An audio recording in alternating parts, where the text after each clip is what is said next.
How hard did you push it? Till I black out? Yes. Numerous times, yes.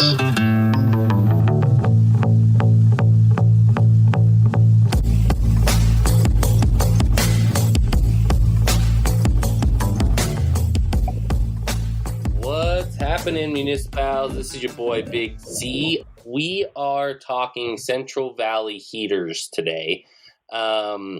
So I went on a little golf trip with a couple buddies in our group chat that go to our cookout and is a member of this chat that we have going with people that are attendees. So put out my feelers to see who was open to go on a little 2-day golf trip to play some pretty cool courses. I've played 1, 2 were brand new to me. So, I was really excited to do this. Didn't want to do it alone. So I was hoping that I would get some people that were willing. And I got a great crew. We had a lot of fun. Bradley Emmy, our boy Kenny the Corgi, and Brandon Lehman. So, I wanted to have one of them on the pod to kind of talk about the trip and kind of the courses that we got into. So Brandon decided or took a leap of faith to come on the pod. First pod he's ever done. So really excited to have Brandon on the pod. What's happening, buddy? What's up, man? How are you? Good. Just got the baby down. Now just getting the pod recorded with you, get to re-look back on a really fun, quick trip that we did. So, excited to kind of get into it. For sure. It was a great weekend. Yeah. So we started nice and early. You got up super early. You took the golf van, the trooper van, from Bend down to Roseburg at Bar Run, and took a little nap before the round. Got there a little bit early. For sure, 4:50 wake up call. It was nice to get a little quick 30-minute nap in the parking lot. We'll take it. Yeah, yes, and then I show up with plenty of time, and then the two that decided to stay in Roseburg overnight decide that they're going to stop and get bagels, which the whole round they kept saying was the best choice that they've ever made. But show up to the first tee, 2 minutes before we were teeing off, and then proceed to beat the shit out of us in match play. It was rough. The bagels were a good call. The bagels were a good call on their part. Can't deny it. No, it was a tough scene. Yeah, and it was not a good look for me and you. Showing up, getting some putts in, really getting our legs stretched, and then just getting absolutely mollywopped in the match play. It was fairly brutal. And then Kenny's like, "Yeah, I haven't shot under 90." They went down to Bandon and played a couple rounds with Bradley Emmy's dad, and he was like, "I didn't shoot under 90 the entire time." He proceeds to go out and shoot like a 74. Hot off a 96 at Trails or something like that, I think, the day before. Yeah. It was absolutely, that's what we needed. It was ridiculous. But your take, first full round at Bar Run, you, just like me, did the little preview that they had where they only had 10 holes open. So we both kind of got a sneak peek of the property, but kind of first take of what you thought of the full 18. Yeah, I think we got to play, I think it was 11 holes, and the ones that we didn't play were on kind of like little finger past the pond. And I think it was awesome, frankly. I think they did a really, really good job. It was great. The 11 holes that we played were awesome, kind of zero complaints for what you get out there. And they just kind of made it better out there. We had the cement wall hole was out there, was like a big highlight out there. Just a couple of sick tee balls. It was really great. It was really great. Kind of reachable 4 in there. And yeah, I think it was kind of exciting. It was kind of hidden back there when we looped it the first time. So it was cool to actually get back there. It was sweet. Yeah, let's talk about that one hole. So it's a fun par 4. It's not too long, but if it's your first time playing it, it's an interesting hole. So it basically, in the preview, you would cut over and play kind of some of the other holes prior to getting to this, but this is on kind of the start of the front nine. You kind of go out to this point and then loop your way back.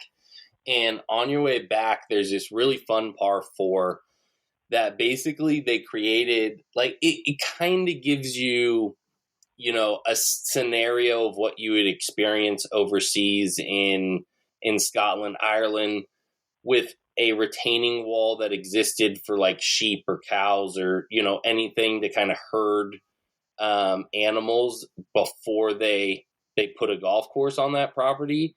And, those architects back then, instead of tearing the wall down, they used it as its own man-made hazard. Well, Dan decided to kind of create his own rendition of it. I kind of wish he patinaed it a little bit, because it's just very too brand new, it's fresh, too clean, cementy.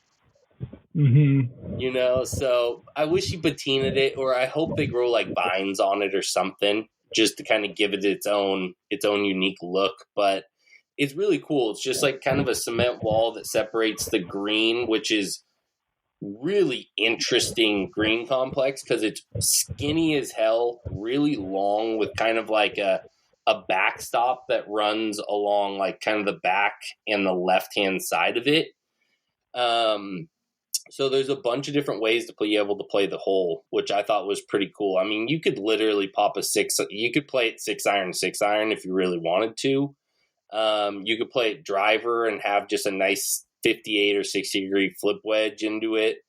Or you could kind of play it safe and pop a hybrid or, a wood out there and have a nice 120, 130 in. So, it's an interesting hole. And I mean, you can get ejected by that wall. I mean, if you get anywhere near that thing, one, it's going to make an insanely hard approach shot. You at least want to stay 10 yards right of it, just to give yourself a little leeway to kind of get up and over it. It's not tall. I mean, it probably goes to your kneecaps. Yeah, mid-thigh at most, probably. Yeah, depending on the undulation of the fairway, it kind of varies, but it's a cool feature and not something that you're going to run into at a lot of courses. I think that's the one cool part about Bar Run. I think it's more fun factor than it is the most spectacular design you're ever going to come across. For sure. And I think it's great kind of value for it as well. It's a place that I think it's reasonable enough to bring out a bunch of buddies and you're going to have a great time. It's not overly difficult. At the same time, it's not a walk in the park either. But it was a great time out there. Back-to-back threes on the back. I think it's 15, 16 or back-to-back threes. A little quirk out there. It's cool. Yeah. Yeah. And then on the front nine, I mean, you get that really long par 5 that kind of goes, with the bridge, that you're kind of hitting over water, and you've got water all along the right-hand side, but you have legitimate, the fairway isn't extremely wide, but it shares the fairway of another par 4 coming back. And so you could blow it as far left as you absolutely want, but if you're anywhere right, it's just done. You're not going to, it's kind of a risk reward hole, because the closer you play it to the water, the easier your approach shot's going to be. But your approach shot is also going to be over water. So, because it's kind of, water wraps around the entire green, it kind of funnels into kind of a tunnel fairway that kind of wraps around the water and kind of leads you over into the green. So you kind of either, lay up and have yourself a nice 100 to 90 yard shot into the green, or you play the risk reward shot and run it as far along the water and then have to hit a 210, 220 over the water into the green. And I think it gives a lot of fun factor, playability, different routes that can be taken that could win you a match or lose you a match. And I think that's kind of what we saw about Bar Run. It was probably one of the coolest like match play courses that I've played. Like there's just a lot of holes that can kind of make and break a match. For sure. And especially I think with a lot of the greens and surrounds, I think they're quality that you don't get in that price range very often. I think that it was challenging. We had a few people not getting up and down and stuff like that from spots where it looks a lot easier. And then you get up there and it's a tough little fall off, greens running away. The greens were quick. That was the one thing. Those greens were maybe the fastest of the whole trip outside of Tokiti while it was dry. But they were pretty rapid out there. It was sweet. The whole course was in fairly good condition. You could tell they're still trying to get a hold of getting the fairways completely fully grown in.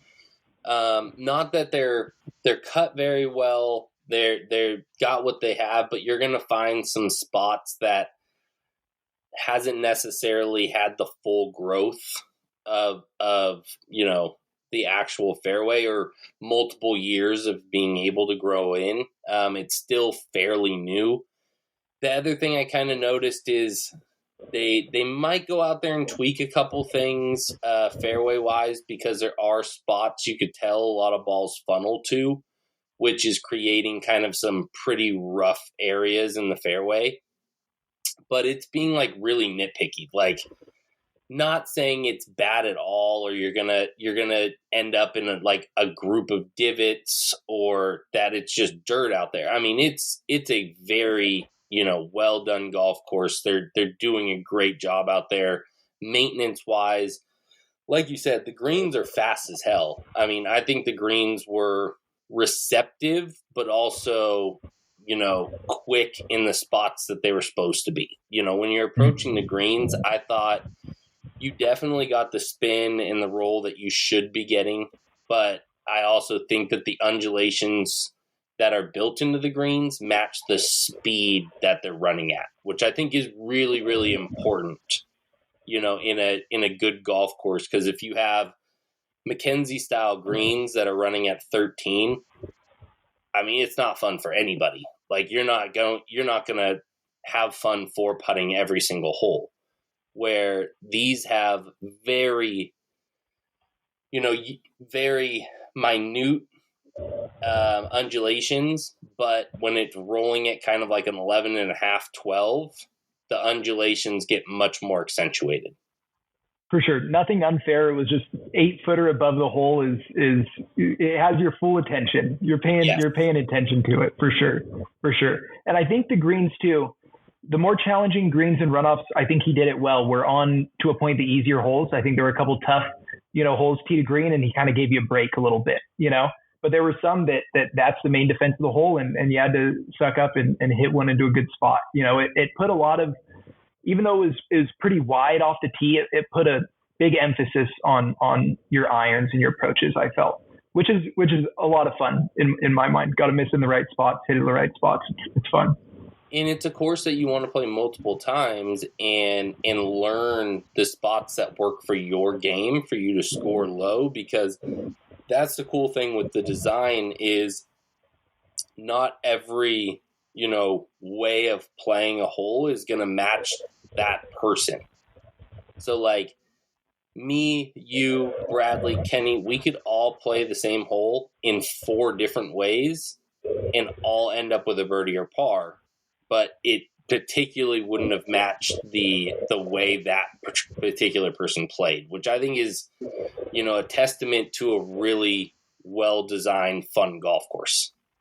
For sure. Plenty of width that makes angles matter. It's one of those, it's not just spray it around, it's wide. It's, you want to be on certain sides going to certain pins, which is the way it should be. It's sweet. Oh, yeah. And I think let's kind of talk about the property, because I think that's probably one of the cooler, it's kind of non-golf, but, I think the property of Bar Run is very unique in the golf space. And I think it's going to probably be something that a lot of people are going to really like, because you could tell they're trying to make it a very family oriented, place to be. So it's Bar Run is a golf course RV park, family adventure park. It's kind of interesting. So don't think it's gimmicky because the course is actually really, really good. But right on the first hole, they've got like, I don't know the exact number, but it's got to be over 30 or 40, RV, full hookup places that you could actually bring your motorhomes, trailers, RVs and stuff and actually camp there, which I think is really cool. And then on top of that, they've got, I think 4 or 5 like mini homes that they have that they rent out as well that are all along the first hole. And I think it's really cool. And then right across from that, they're building kind of like a lazy river with like a kids play place. And we couldn't really tell what it fully was going to be. You could tell little things, but I just think it's something that I've never experienced in golf. There's resorts, there's places for us as golfers that we dream of going or we do on guys trips and be able to experience these cool properties. But this is where you could actually bring your family, sneak away and play around while they're also entertained and having a good time, which I think is something that might be missing in the golf industry. We'll kind of see how it all works out for Bar Run. For sure. I mean, I think it was just like a gravel pit essentially on the bank of the river originally. So yeah. It's actually still a live rock quarry on the other side of the property, which is kind of wild. It's crazy. And you could tell that they had that space and they really got a lot of use out of it. I think that RV park was way larger than I was expecting when we were pulling in. You could tell that they're dumping some money into that adventure park, I think it was called, or something like that over there with the lazy river. It was pretty sweet.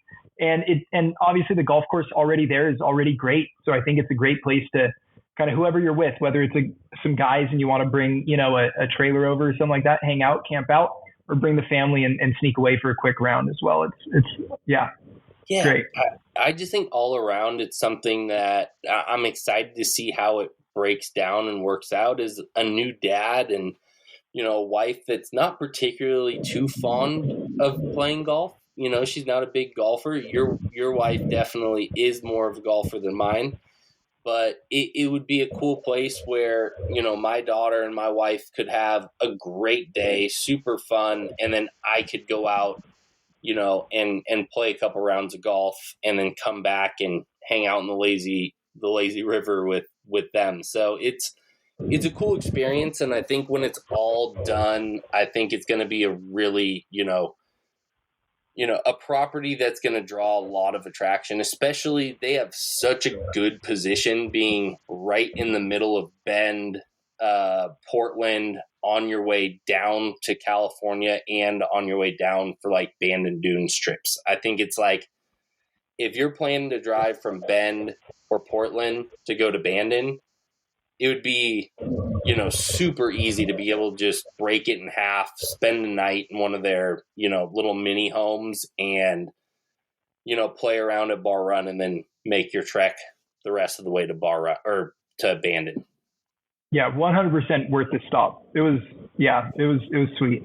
Yeah, it's good. And then right after that, we hopped in the car. I didn't plan ahead. I didn't really think about this, but we decided we were going to play Laurelwood, which is right smack dab in the middle of Eugene. And with our luck, Colorado was playing the Ducks. Was getting pummeled by the Ducks, to be clear. It actually turned out okay, because if it was a close game or the Ducks got beat, it was going to be bad in Eugene, and it was probably going to be a disaster for us to try to get out of there. But luckily, Colorado got their ass kicked, and probably most of the people left the stadium early. It was really calm in Eugene, actually, so I was juiced about that. But Laurelwood, I think, was probably one of the bigger surprises for myself personally. It reminded me of, San Francisco golf in the middle of Oregon. It's really close to the University of Oregon campus, kind of up in the hills of kind of the neighborhood adjacent to it. And when we pulled up, I was kind of blown away by the property and kind of how they kind of shoehorned it into this kind of mountainside, because you kind of pull up to the driveway and first thing you see is probably about 6 of the holes down in this like gigantic valley just coming from the clubhouse, and you're just like, whoa, that's kind of crazy. What were your kind of takes kind of driving up to Laurelwood, coming through the neighborhood? It kind of is a very different feel than how we started the day at Bar Run. For sure. It kind of comes out of nowhere. You're driving through a little neighborhood and boom, little parking lot, you park. And then kind of like you said, the moment you kind of get to the far side of the lot, you just see kind of the course underneath you. I think it was sweet. With the shop kind of right there, you just tease right there and boom, down into the valley. I think it was like a 600. It was a juicy 5 to start. I want to say it was like a full 600 yards or so. Right down to the valley, and then you kind of take off. I thought it was really, really cool the way it started, the way it kind of popped up. And I would have loved having a course like that in my like backyard, essentially, like so many people had. I think it was awesome. There were people walking dogs through it as well. I thought it was super charming, super cool. A lot of like gaps and fences where people were just walking through, and purpose-built areas, you know, for access and stuff like that. So I think it was really, really community feeling. And the golf was sweet. The greens were mega firm. They're new, I believe, renovated pretty recently. Mega firm. Everybody was getting ejected. A lot of long irons into them as well from the tees we were playing, which added to it. So if we were hitting mid irons into them and stuff like that, I think we would have all felt a little bit better about ourselves. But yeah, I think the greens were quality as well. I'd say it was in awesome shape, frankly, for kind of what it was, little neighborhood $25, I think, you know, course. And yeah, man, it's just an awesome walk. Go out, stretch the legs in the people's backyards. Essentially, it was awesome. Yeah, and I kind of loved how kind of laid back it was. Like they just had a college kid working in the pro shop. It's just like a little walk-up window. It's not even really a pro shop. And we were a little early, so we were like, hey, is there any way we could push the tee time back so we could go upstairs and grab something to eat? And he was like, he looked around and he goes, there is no one here. You guys go upstairs, grab yourself something to eat, come back down, and I'll just get you out. Not a big deal at all. So it was cool because it was crazy laid back. He didn't even charge us for the carts. We were just like, hey, I think we're going to ride. He goes, just take whatever carts you want. He was just super chill about it. But I think the golf course, you know, it's kind of cool. We got to do a double take of some Dan Hickson full design and then kind of a redesign that he did at Laurelwood, just really doing some bunkering and greens at Laurelwood. But it's you could tell what he's trying to do there. I think for me, Laurelwood, yes, the greens are not fully grown in. They're kind of like trampolines. I mean, they're hard. I mean, there was no stopping balls on these greens. I mean, if one thing too is I don't think there's maybe one green on the entire course that's not elevated. So that's another thing too. You're not going to get a lot of spin or stopping power when you're approaching a green from 20 to 30 feet below. That was kind of one thing with the greens being so firm. It made it even more difficult to kind of get something up there and get it to stop. So that was an issue. But when the greens do kind of cure up and get to the point where they should be, for me, I could see the imagination, and I think you did as well, because we rode together and we kind of talked about it while we were playing, but we could kind of see what their thought process what Dan's thought process is, but I don't think that they've fully gotten there yet. I'm hoping Dan goes back, because there's a lot of greens that are built with kind of slopes that run into, banks and things like that surround the greens. And I think for me, if you're trying to make, a little 9-holer that's local in kind of a cityscape kind of situation, I think the fun factor of it and being able to play off of different things and different features and get it to kind of flow into hole positions and things like that, I think is something that you kind of need when you're in a shorter course, smaller property, low budget kind of thing. It draws people in. And I think right now they've kind of got the grass really long on a lot of these features. It doesn't allow the ball to play off of it, I think, the way that it should. So I'm hoping over time that Dan goes back there. He kind of talks to the maintenance staff and goes like, hey, we should shave all this down, allow balls to play off of it. Kind of, some of the hole positions, I think we were all like, this is ridiculous that they're even putting a flag here. I think that's the other thing. Where Dan did the redesigns on some of these greens, I don't know if he meant to have some of these hole placements that these maintenance staff guys put it on when we were out there that Saturday. I think Dan also needs to go out there and say, hey, these are the quadrants and these are the areas that I meant for holes to be able to be placed. And so there's some work out there. What did you kind of think about kind of the whole, course as an entity? I know, fairways weren't perfect. Rough was a little sparse, but all in all, kind of what do you see the future of Laurelwood, and what do you kind of see what we kind of played? I mean, kind of like you said earlier, like Mackenzie greens can't run at 13s. I think that's kind of how it felt out there a little bit. And again, I think once it softens up, I think we were playing some potentially new tees. I know that like our yardages weren't on markers and stuff like that or on the card. So I think that depending on where you're playing from that day and stuff like that, and once it softens up, I think it'll be a lot of fun. Again, it's like $25 out there, and the conditions were pretty minty. Like it wasn't like next level pure or anything like that. But at the same time, there's golf in the Bay Area or anything like that in California that's $60, in worse shape. So I think, and again, it was kind of like the neighborhoods course is kind of the feeling that you had with people walking around and stuff like that. I think that the whole experience is just a lot of fun. I think it's, again, a place that if you're out there kind of like on a trip like we had and you have like an extra afternoon, I think it's just awesome. Go out with some friends, hoof it, ride it, whatever you want to do. And just go have some fun. The greens are severe, but truly, I think once it slows down, it'll be a lot better. I think there'll be a lot more fitting for it.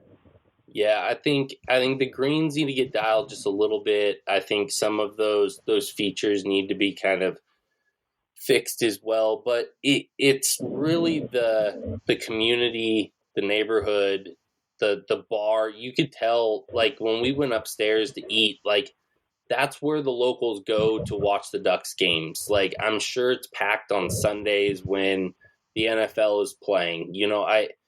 You could tell that's like the local hangout for the people in that neighborhood. And then golf is kind of the accessory to it. So it's really cool to kind of see how the community, it's very community based, and they've got like local people working in there, and it's not moving any faster than it needs to be. And that's kind of what they want it to be. And I think it's respectable, kind of really reminds me of, it's gonna in San Francisco. I can't remember what the course is called. Which one? Little 9-holer in kind of South San Francisco. All my Bay Area guys are screaming at me right now listening to this pod. They're just, they know exactly what I'm trying to relate it to. But basically there's a 9-hole golf course, in South San Francisco that has probably one of the coolest bars and like, little hangout areas, and it's a crazy piece of property. And it reminds me of that. If you ever go there, hit up Ashton. He'll know exactly what course I'm trying to think of, but I'm not coming off the top of my head. But they're very similar. I think with a little bit better greens at Laurelwood, but great course. And then that night we had kind of an interesting, sleeping situation. So because of the Ducks Colorado game, every hotel was booked. The hotels that weren't fully booked were like Motel 6s in really like crap hole places that were trying to charge like $400 a night for like a single king bed. So we ended up staying in this little extension house next to like Airbnb, next to like the people that owned it. It was almost like a garage conversion kind of piece of property, but it worked for us for the night. Brandon having the little golf RV with him just to set, he was like, I'll make it easy on everybody. One person take the couch, one person take the air mattress, and then the bedroom. So he slept out in the van overnight, came inside to do his normal shower duties and things like that. But, it worked out. We just needed a place to lay our heads for the night. And we were only 5 minutes away from Tokatee, so it worked out really well. But Tokatee, I need to know your thoughts. I think Tokatee, for me and you, I'm not going to talk, what Bradley and Kenny thought, but I can definitely say that between me and you, we probably, think Tokatee was the best course out of the three that we played. Yeah, I had a blast out there. I mean, I had such a good time. I tried to talk my wife into going the next weekend, like, not going to lie. It was awesome. I think we played our first three, then it started raining on us. And those first 3 holes, greens were quick, ball was bouncing, it was playing pretty firm. It was awesome. And obviously with the rain, it started to soften up, but I'd like to see it again with it firmed up. But I thought it was awesome. Again, a course that was pretty slow paced. It was just what you wanted it to be. I think they had like a little sign by the first tee that just said like leave happy essentially. And that's kind of the way it felt out there, big trees. We had, I think it was on the end of the front or something like that, not just a centerline tree, but almost like field goal, like 2 centerline trees blocking the approach.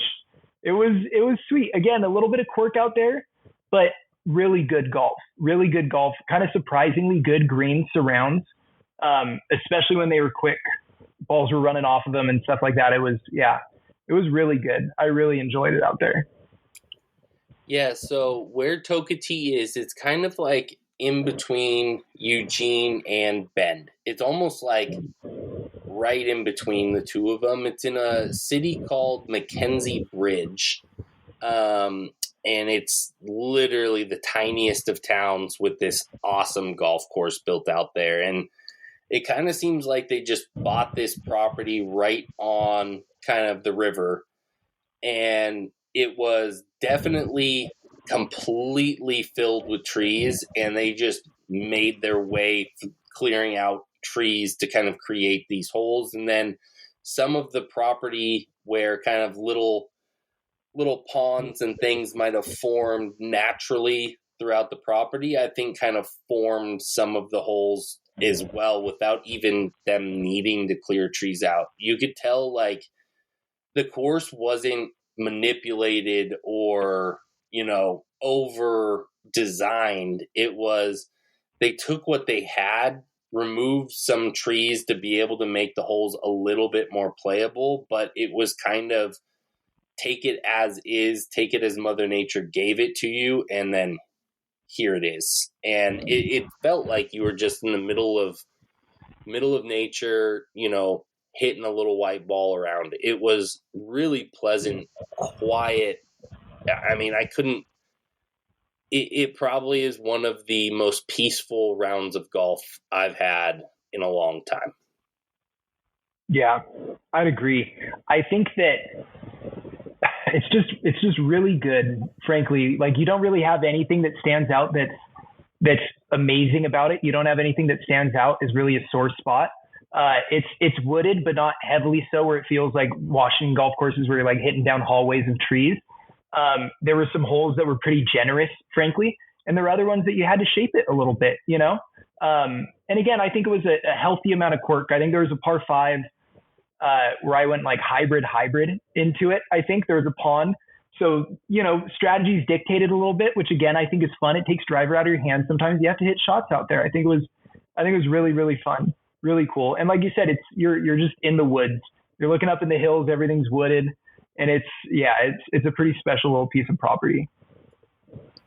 That's the easiest way to say it. I mean, it's a special piece of property. And I think what they did was they utilized the land and the property to create the challenges in the layout. So, you know, they left trees in specific spots like you were talking about with like a lot of these centerline trees. But what they would do is they would shave it up fairly high. So it was more of a visual obstacle than it was an actual obstacle. Because, I mean, we all know, like, we're amateur golfers, most of us that listen to this podcast, and a tree trunk the size of, 3 feet round really isn't going to be a bother or an issue for anybody. That the amount of times you would actually hit that tree is very minimal, but it's more of just like kind of a mind fuck to kind of get you to go like, shit, do I hit it around the tree? You don't need to worry about the tree. Hit it at the tree. You're probably going to be left or right of it. It's not an issue. But those type of things for golfers get in your head and make you think about the shot. And like you were saying, I think how they laid out some of the holes surrounding the ponds, I think was really well done as well. Like you were talking about, I think might be 16 or 17. I'm almost positive it was 17. It was the kind of downhill a little bit par 4 that had the pond on the right hand side and the green was elevated kind of up on a perch. But it was like, if you go full bore on that thing, like, you are most likely going to be in the water. But it's kind of like a hybrid situation will kind of get you right to where you need to be. And it's just very strategically laid out. And it gets you to think on every hole. But also, if you hit a bad shot, you're not going to be in that much trouble. I think off the tee, they did such a good job of having a lot of like meadows and places for your balls to kind of roll into, which create a hazard, but it doesn't necessarily ruin your like recovery shot. Yeah, you're not going to lose a lot of golf balls out there. You're going to find yourself in some awkward spots behind some trees and stuff like that, short-sighted for sure. But you're not going to go out there and run through multiple sleeves. You know, it's playable. It's scoreable to a point, but at the same time, it makes you think. Again, I think it's a complicated enough course that you're not just going to go out there and light it up. I think that was the cool thing about this trip is it's local golf. It doesn't need to be super, super long. I think we played tips on everything, but I think Tokati, I think we played one up, and it didn't need to be that long. It was plenty of golf out there. It was fun. And I mean, probably the best. I mean, we didn't have an option at some of the other places, but great breakfast burrito. We all got the breakfast burrito. Incredible breakfast burrito. You know, they had one lady working. I mean, this place is in the middle of nowhere, so make sure you get there a little early if you want to grab yourself a little brekkie. But the lady knew what she was doing. She put together a solid burrito. We had a little fiasco with our tea times as well. This poor young girl was trying to work behind the counter, and you can't blame her because she didn't book the tea times, but we had this fucking asshat in front of us that had an 8-some. He had 2 tea times he supposedly booked. Supposedly, dude. Yeah. Stated he called a couple days after he booked the first one and added another one. He fucking didn't, because the tea time he was supposedly had, we booked online, so they couldn't have given it to him. basically what happened was we moved our tee time up. We let them take the 2 behind us. It worked out great because they were horrible golfers, and they were like 2 holes behind us by the time we got to the 3rd hole. So we had the course completely to ourselves. There was no one in front of us, no one behind us. We were jamming, and I think that's also what gave me some extra enjoyment about Tokatee is for a Sunday morning round, we legitimately had the best, situation with not having to, worry about anybody following us or having to wait on every hole. It was a perfect 4-hour round. We got right after that, you had a great recommendation for us to backtrack a little bit. We found this little hole in the wall place to grab some food, which had some incredible burgers. It was just a fun trip all around. Like 2 days, quick trip. I can't wait to do it again. It was super fun. 100%. I'm still like looking for weekends to go out to Tokatee. So hopefully we'll be able to do it before they shut down. Yeah, I mean, that's the shitty part about it being closer to Bend than being closer to Salem or Portland. Winter comes around, snow starts hitting, Tokatee all the way to Bend, everything shuts down. So we lose golf for a short while, but hopefully we can get out there sometime in October, November, and we can get another round in before it's fully shut down, and hopefully we can catch it when it's not wet. We got unlucky. We had perfect weather at Bar Run in Laurelwood, and we thought the weather was going to hold off just long enough for Tokatee, but we basically had sprinkles through the entire round and then a solid downpour on the last 3 holes. Just what we wanted. It was fine. It capped it off. It was fine. It was fine. And the great thing is, and this is another great thing about Tokatee, it drains incredibly well. Like, it was raining the entire round. I didn't have a mud ball. I didn't have any plugs the entire round, even with it being still wet. Bouncing too. Yeah, we were still getting rolled. The greens probably slowed down just a tick, but it wasn't dead ass slow. Like, I mean, I'm talking about half a stint slow down.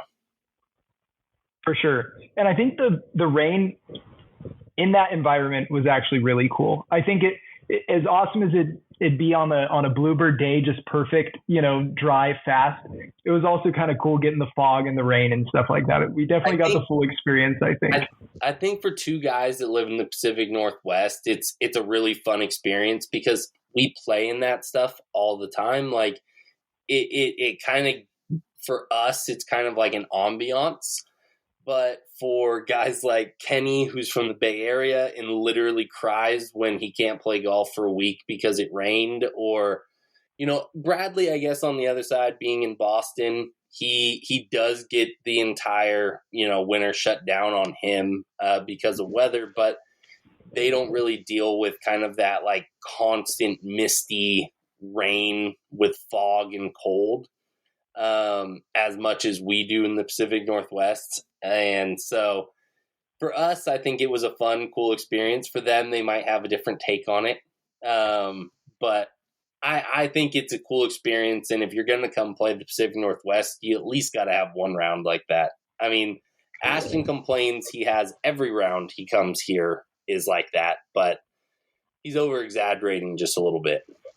For sure. And it's the Northwest. You're bound to get rained on a little bit. We were due. And again, we were due. The first day was so good. It was just absolutely perfect that we kind of expected it, frankly. After that, we deserved to get a little wet. So it is what it is. But let's get out in the next, month and a half or so and try to get another round in at Tokatee, because I gotta tackle that place at least one more time. Yeah, I'd love to. We'll make it happen. All right, buddy. Well, thank you for coming on. I appreciate it. All right, guys. Thanks for having me. Signing off. Later.